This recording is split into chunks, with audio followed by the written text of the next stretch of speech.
And at that moment, I realized this is what it feels like to be happy. I was in that nothingness. I realized I had everything. And Welcome, Tony. yes, How are you? I'm wonderful. You? I'm amazing. I know you are. I've been watching you. I know you are. All right. Well, I've been watching you Uh-oh. a little bit, but I've been reading your book. Mm. I got through it. Okay. Do you want to tell the audience that's watching Mm-hmm. or listening a little bit about you? What a little bit about me. Well, there's a lot about me because I have done a lot in my life. In that 17 years old, I went into the military. And the second I put my name on the piece of paper, I realized it was a mistake. I realized I wasn't a good follower. So once I got out of the military after spending 5.5 years, I decided to go on the path of, I didn't want to do a job or a career that I was limited. Like, I never clocked into a clock that said, I get paid X. So I always wanted a job that's like straight commission, so there was no ceiling. So, and I got into sales and marketing. My whole life has been around sales and marketing, training, developing people, developing systems, and fast forward to where I'm today. All that experience prepared me to what I'm doing now, which is going out and really rearranging people's systems, like your system, and how we do things, and how we process things, and how we take action in our lives. So I've learned all these different modalities, everything from hypnosis to sound to communication skills, all types of things to be able to relate to somebody and teach them and show them a system or process to flip the lights on, to become activated. And I had a lot of tricks up my sleeve in order to do that. Interesting. One of his tricks, if you guys are watching, is sound healing, which we'll talk about. Yeah. November 9th, this man right here did something with sound that unlocked and activated me. And we'll talk about how he can help and do the same thing for you. Mm. Okay? Yeah. The first topic I want to talk about is love. What is your definition of love, and how do you show love to your wife and to the world? Yeah, so interesting enough, in my book I talk about love a lot. I talk about, at the end of the day, really love is the most powerful word that I've ever heard. Love is all there is, period. And you do things with love. You do things with the right intent, with the right feeling, I guess you could say. You see love and beauty in everybody. And so love for me is literally, number one, loving myself, which you've been through some things, like I've been through some things. Mm-hmm. Sometimes it's hard to find love of self. So I've had to do a lot of work on myself to find out at the core of all this other stuff that I'm really a good person. You're really a good person. You're an amazing person. I had to love that. So for me, love is an expression of the ultimate state of appreciation. It's an expression of the ultimate state of trust and just knowing. And so when I say I love you, it's like I trust you. I know you. Like I feel you. Like I can I can connect with you. And so for me, love is everywhere and everything. It shows up. It shows up as much as I want to see it. And when you see a sunrise, that's loving. When you meet an old friend, there's love there. When you see your spouse or your significant other, your kids, that feeling that you have, that just goes, oh, man, that feels good. That's love. Interesting. There's a lot of people in society that have this scarcity mindset. Mm. And I was one as well. Like, my brand's about always choosing love, but I talk about, like, not letting love in. And the other day I posted something along the lines of, like, I feel alone in a crowded room. But now when I think about it, I'm like, there's an abundance of things. And you said a magic word there. I want you to talk to the audience about this. You have to learn to see it because it's there, but people aren't seeing it. Yeah. How does someone see love, like practically? Yeah, it's one of those things that we all have. We all, I think, we're different. Like, like your situation is different than mine. Yeah. That person, well, you don't know me, Tony, because you don't know what I've been through. And the reality is, we've all had situations happen to us. Mm-hmm. And so if I can see you knowing that you're here at this moment in your life and you've accomplished so much, you've been through, you've survived, you've battled, you've risen from the ashes, and you're still here alive and kicking, it would be hard for me not to see love in someone. You know what I'm saying? Mm-hmm. Because you could have quit. You could have gave up. And somebody that gives up and quits is probably somebody that lost that feeling of love, lost the idea of loving themselves and loving the process, loving the journey, loving the mistakes that they're going to make, loving the experiences that are going to happen, loving the failure, and that's part of it. And people that lose that are not here with us. So I look at people. When I see you, when I see people come in my life, I see love in them. That's the first thing I see, because without even knowing them, I know that they've battled. I know that they suffered. I know what they've been through. So I start there. I see everything in love. And then from there, you can kind of, move around and find out really at the core how somebody really, really is. Awesome. Okay, I want to help somebody right now. Okay. Because there's a lot of depression and anxiety. And someone that might be watching this or listening to this might want to quit. But you said something very important. That you're going to mess up. Yes. As human beings in physical forms, we're going to mess up. And a lot of people beat themselves up. I used to beat myself up all the time for doing things that are perceived bad. Yeah. Right? But people get depressed because they do something and they perceive that as like them being bad versus the event that they did being bad.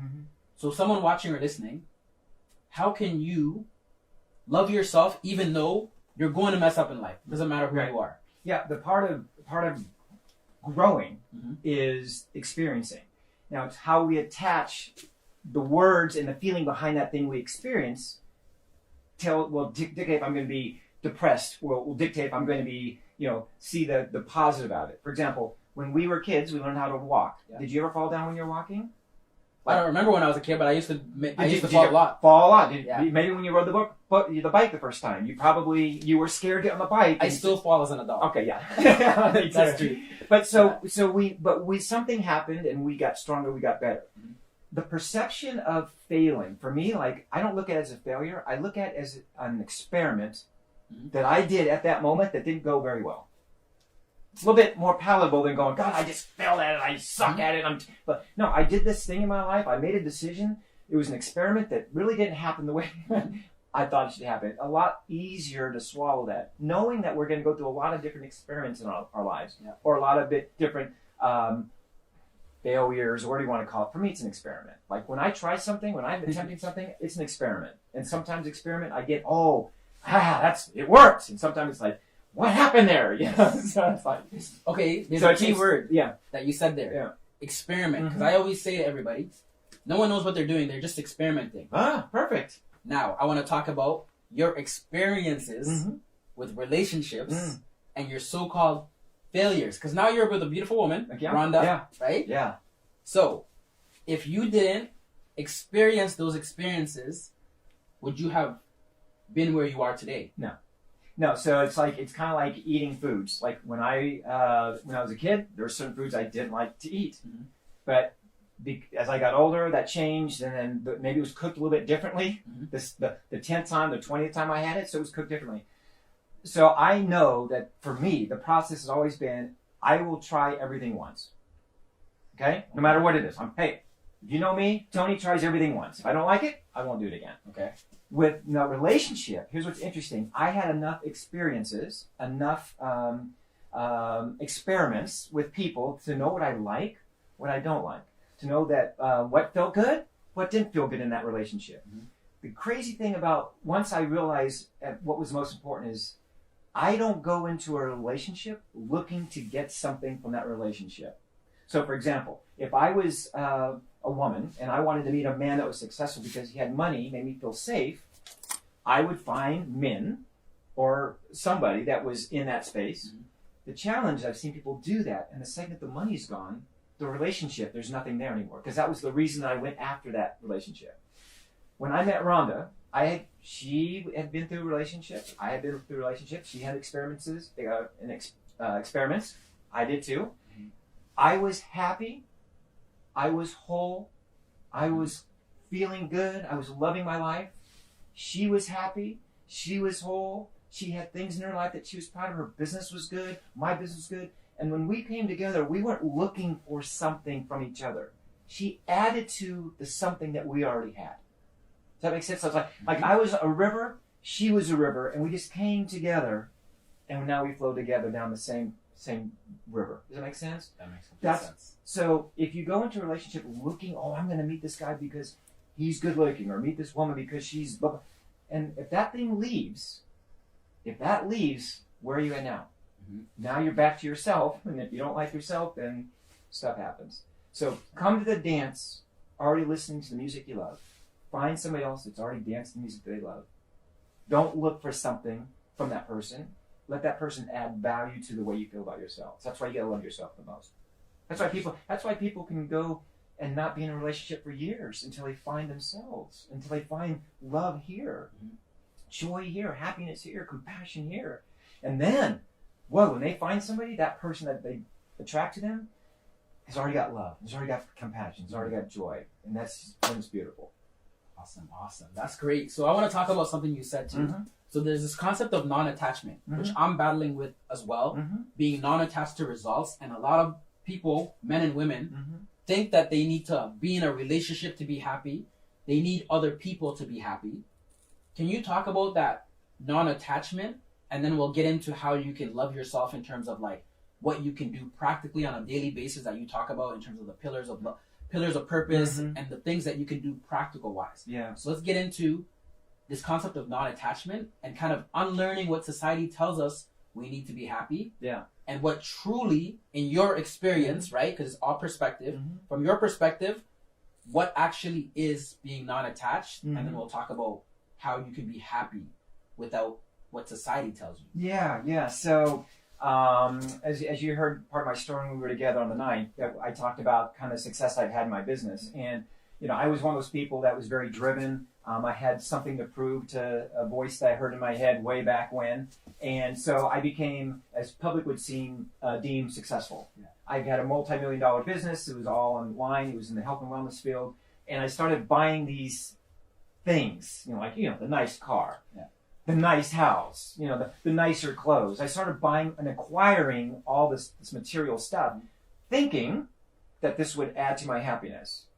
Now, I come fast forward a few years from that experience of acquiring the nice house, the nice this, the nice that, all this stuff. I got to a point in my life where something was missing. Just like you've had this point where what am I not feeling? What am I not seeing? And so I took a hiatus and I unplugged from people and I unplugged from my family.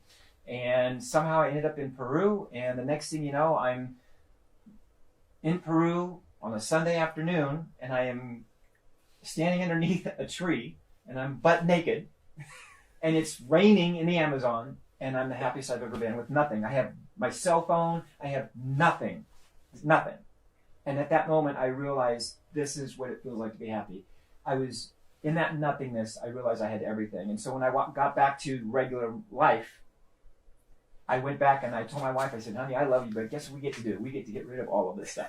Because we were happy before all of it. All this has been kind of stressful, trying to figure out how to pay for this. And we realized together that you're right. We don't need all of that to be happy. And so we started letting go of some of these things that we thought we needed to be attached to. We stopped caring what people thought about us. Oh, look at them. They're so sick. We stopped caring about that because our goal was just to be happy. And so once we released all that, we truly became truly happy. And so my lesson in all that was strip it all away. Take it all away. Quit trying to prove things to people. Quit trying to be somebody that you're not potentially. Because that wasn't all me, all that stuff. It's something I had to experience. At the end of the day, my happiness is all that matters. And the happier I am, the more robust my life is. So, butt naked, Amazon, do it. I hope you guys didn't miss that because you said in the nothingness is when you found happiness. Yeah. And everything. Like with nothing, I had everything at that moment. And I never experienced a happiness like that when I was just looking up at this sky, the rain beating down on me, and I was like, wow. I was just crying. And I was holding myself going, wow, this is what life feels like at this moment. And so I realized what was important. What was important wasn't the things, wasn't the attachment to this, to that, to the watch. I haven't worn a watch in 6 years. It's like I'm not in that space anymore. Like it doesn't matter. What matters is what am I doing right now for my happiness? Who can I surround myself with to make sure that I'm in alignment with what I need to be doing to stay happy? Okay, awesome. Wow. So empowering people that are watching this makes me happy. Yes. And as long as I do that, I'm rich. Like I am so rich if I do that. Wow. Okay. He has so much valuable information. I want to condense this down. We're going to talk about 3 things right now. Okay. The last thing is going to be practical applications. Okay. So your pillars of purpose. Yep. We're going to talk about sound healing and the importance of sound and music to your healing. Yeah. And then I want to talk about, so people with, in terms of confidence, fear, and looking for external validation. Mm-hmm. Okay? So let's talk about that right now. Okay. In terms of external validation, people caring what people think, that's why they get scared to actually go out and maybe do stuff against the grain. Mm-hmm. Like you did, getting rid of all your stuff. Mm-hmm. Like, what was the backlash from that? And how does somebody blow it all up? Yeah. And just become naked? Yeah. Like, I want to get naked right now, but I can't because we're on camera. I know. But like, just become naked in front of everybody and be like, listen, this is who I am. I'm an imperfect human being, right? I'm naked, I'm vulnerable, because vulnerability is power, Mm-hmm. right? So how can someone blow it all up? Because you talked about earlier, an identity. People, like, I forget what's his name, he says that we're walking around as avatars, and that's when you get depressed, because you're not acting like your authentic self. Right. So how can someone step into their authentic self and get naked? Mm-hmm. So let's talk about that first, Okay. and then we'll get into your pillars of purpose, Okay. and then sound. So, a wise old man once told me, I'll never forget this. He goes, all these people that are your so-called friends, Mhm. right? Your people that you go around with that give you advice that are there to support you. How many of those so-called friends are going to show up to your funeral? Number one, okay? I don't know. Mhm. Of those that show up, how many are going to show up when it's actually raining that day? You know what I'm saying? So you've taken this, all these people in your life that said, oh, Tony, you do that, you're going to fail, and oh my God, what are people going to think about you if you try that? All these people, at the end of the day, are going to show up to your funeral, and then how many of those people, if it's actually a rainy day or the weather's not good, actually going to come to it? So once I heard that, the idea of me attempting to please anybody anymore, like, shifted. It changed. It changed. Because at the end of the day, I have to answer to myself and my family and my son, right? And I have to teach him that what matters inside is that you discover you, and that your purpose and your intent, that you hold that as gospel. Like, you hold on to that, and you don't care what people think, and you don't take advice from people that have not been down the road that you're wanting to go down. Like, why would I listen to an idiot when I want to get smart? You know what I'm saying? This is true. You know, why would I? Like, why would I, if I want to get into real estate, listen to my aunt who has never even done anything except rent an apartment? So I have to, number one, know who I'm talking to, know what is it I want. And number two is I have to be okay that as long as my intent and my purpose is in direct alignment with who I am as a person, I can be as transparent as I want and not even care. Mm-hmm. I don't even care. When people saw us sell the houses, we had a $2 million house in San Diego, they saw me sell my Audi, they saw us sell our BMWs, they're like, oh my God, Tony, what happened to your business? I knew it would go down. I knew you would fail. That's what they're thinking. Mm-hmm. And I'm like, you have no idea, like, what's about to happen. Mm-hmm. Like, the amount of enrichedness that I have because of letting go of this stuff and not caring what you think, the amount of joy and pleasure and stress that's been lifted from my life because I let go of this stuff, the stuff that you place value on. Mm-hmm. The fact that I let that all go with a smile on my face, not caring what you think, it's empowering. Mm-hmm. Like, it's like I took my power back. Mm-hmm. And when you don't care what people think, guess what? You get your power back. Because when you start giving it away and caring what others think that don't have their true intention on you as a person in place, when you start giving it away, then you give away your power. So I always am very careful who I surround myself with. My circle of 5, like, these people I would trust with my life. Yeah. And these people, I know if I go to this one and say, hey, what do you feel is the best thing to do? I know I get great advice. This one, mm-hmm. I know. So be careful who you surround yourself with. And when they see you do something like that, they've already been down that road. They already get it. Mm-hmm. They already know what it's like to let go and not care. That's why they're at where they're at. So if you're watching or listening still, this man, let's just first tell them how old you are. Because they're probably, if they're watching, they think you're probably younger than you look. No, they think you're, okay, tell them how old you are. I'm 53, be 54 in a couple months. So 53. Look at this face. We're going to talk about his pillars of purpose and how to be healthy. But before that, he has a lot of valuable information. I don't want to make this podcast like 2 hours because he could probably go for 2 hours. Oh, we could. And this, trust me, with you, absolutely. So, how to give birth to a condor. Where can they find this?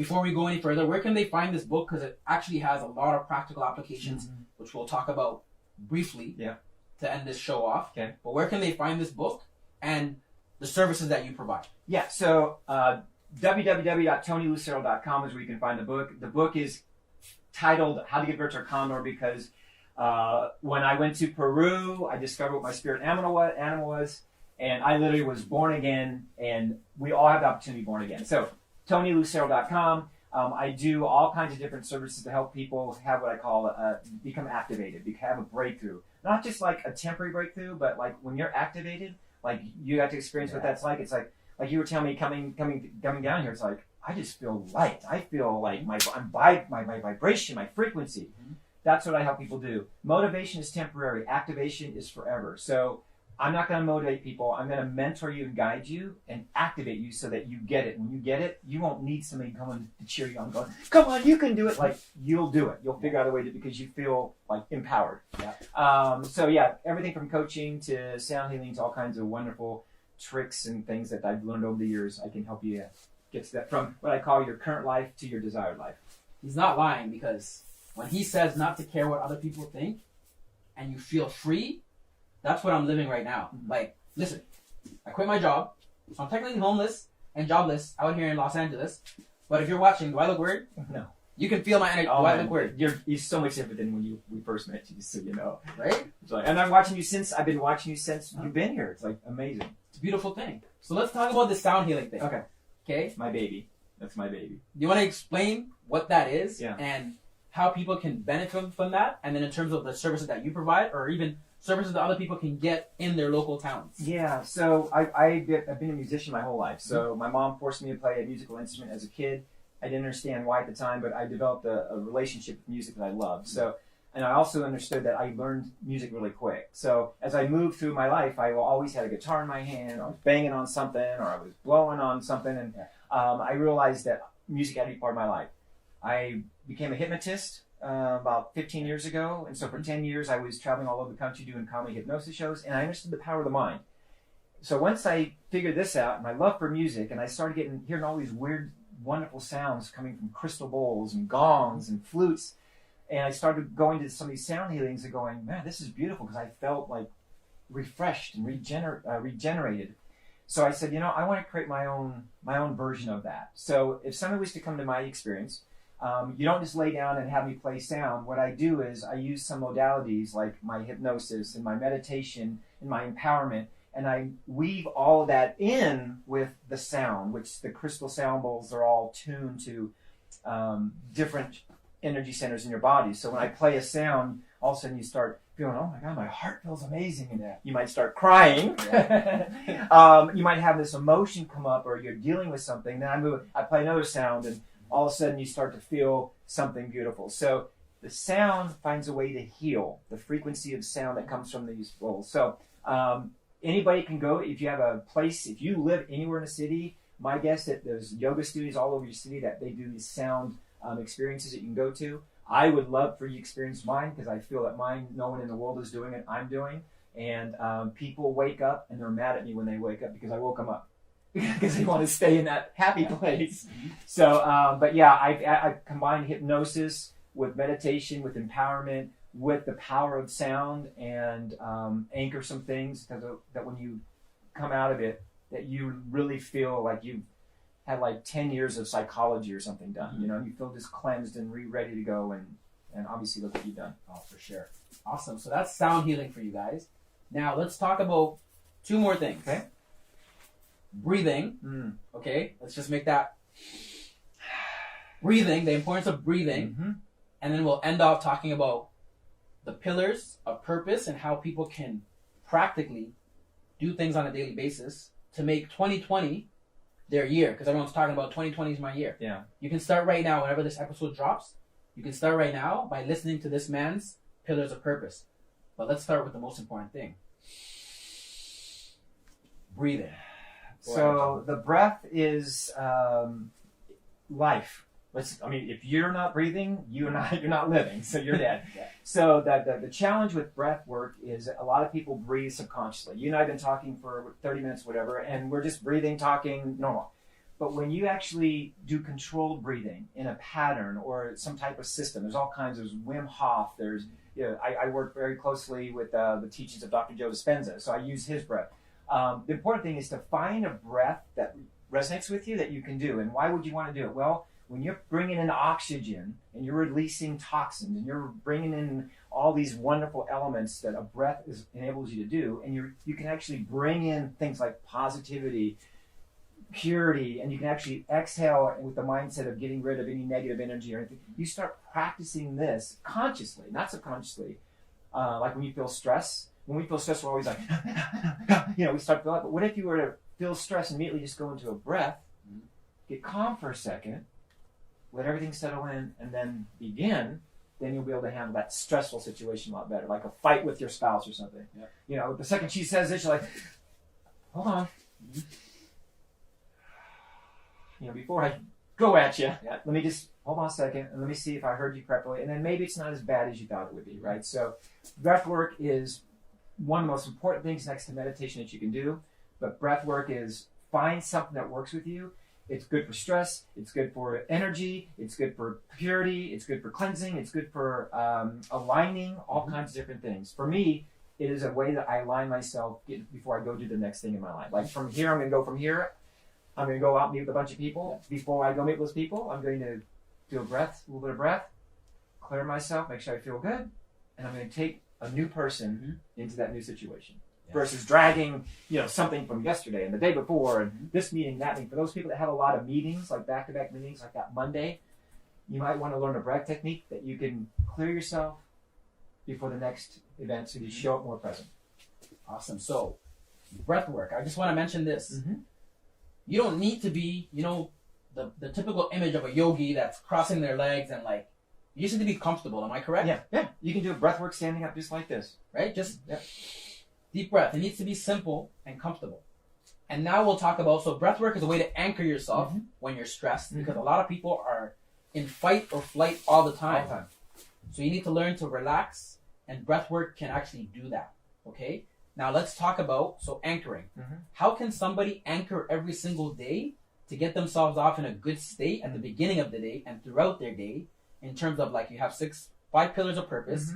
What are your top things for someone to do every single day, starting today, so that when they get into 2020, like January 1st, that they're already in that momentum, that they're restricting, like you talk about restricting certain things. What are things they can do so that their 2020 can actually be the year of 2020 with a clear vision of what they want, the happiness, the joy that they're searching for, that feeling that they want? What can people do practically every single day? So this is one of the biggest questions I get all the time is like, okay, so how do I keep myself in this state all day long? Well, number one, I start my day with a way to win. And so when my alarm goes off, which I don't have an alarm, but when my eyes open, then I know that I'm ready to get up. What I do is I always lay in bed and I always do like 1 or 2 minutes of breath work and just breathe in and I hold it and I let it out. I just get centered there first. I do not look at my cell phone. I do not look at my cell phone. I do not look at my cell phone. I do not look at my cell phone. And I don't look at my cell phone first thing. You know people that look at their cell phone very first thing? Of course they do. So first thing I do is I do my breath work, and then I do I pick 10 things to stretch myself, 5 things maybe that I'm grateful for at that moment, right now at that moment, not tomorrow, not last week, but right now as I wake up, what are the 5 things I'm most grateful for? I just took a breath. I'm grateful that I'm alive. I'm grateful for this warm bed. Oh my gosh, this bed is amazing. I'm grateful that I feel love in my heart. I'm grateful that I'm here another day. I'm grateful that, my dog, I can feel the pressure of my dog laying on my feet. I start there, and that's 2 victories. I'm in charge, not the day. If I look at my phone, I'm now going to get pulled into whatever is on my phone. So start there. Little breath. Take it in. Then do that a couple times. Hey, what am I grateful for right now? At this moment, right now, I'm grateful for these things. Now I feel good. My vibrations change. I start to feel different. I'm still not looking at my phone yet. It's still there. It's still on the side of my bed. And then what I might want to do is I might want to say something, a positive affirmation of something like, today, allow me to have a day where the right person comes into my life, the right conversation I need to have, I have, that thing that I've been wanting in my life to happen to surface, to show itself, allow it to maybe show itself today. And so I put myself in a positive place like that. So, and then I read every day. I read something. Mm-hmm. I don't care if it's one page, but read something that's inspiring. Read something that stretches you. Read something that gives you wisdom. Mm-hmm. So I'm always learning, because if you're not learning, you're dying. And if you're not growing, you're dying. So I'm always learning something. And then at night, or during the course of the day, I always do breath work. So I'll do that during the course of the day before I go to bed. Once again, it's kind of like I started my night, or I end my night the way I started my day. Is I'll do some breath work. I'll lay in bed. I'll kiss my wife, ask her if she needs anything. We have a conversation, and then when I turn over, then I do my breath work. And guess what? I get to that gratitude thing again. I get to go, I'm grateful for this day that I had today, and I did this, and I got that, and I'm breathing still, and I'm in this beautiful bed. My wife's right here, my dog's right here. And then I tell myself, and here's where it gets fun. The subconscious mind is a very powerful thing. I tell myself, tonight I'm going to sleep like a baby. I'm going to have the best night's sleep I've ever had. And tomorrow morning when I wake up, I'm going to look and feel 5 years younger. I've been telling myself that for years. And I literally feel, on paper I'm 53, but I literally feel like I don't remember a time in my life where I never felt as good as I do. When I was a teenager, I didn't feel this good. And I played on basketball. When I was in the Air Force, we worked out every day. I didn't feel this good. Like the clarity, the focus, the energy, the vitality I have is because I'm telling myself these things every day. And I'm getting rid of the trash in my life. And you guys know what trash is. Speaking of trash. You know what trash is. Speaking of trash, there's a chapter in here. It's called, it's talking about getting rid of the trash. Yep. Okay? And if you want to learn more about Tony and what he does, feel free to visit www.tonylucero.com or IG. Does anybody do websites anymore? How about Instagram? I am Tony Lucero on IG. I am TonyLucero.com. Lucero. Yep. Thank you, brother. Did we do it? This was an amazing episode. Oh my God. We got to do it again, man. For sure. You have way more knowledge to share, but I have to cut this out because essentially it's getting a little bit too long, and I don't know if people are going to listen this long. They might. They probably did, because this is some amazing for you. I'm proud of you. Keep doing what you're doing. Thank you. All right? People need to hear more of you, okay? Oh, for sure. All right. Thank you guys for listening, and remember, always choose love. Love is all there is.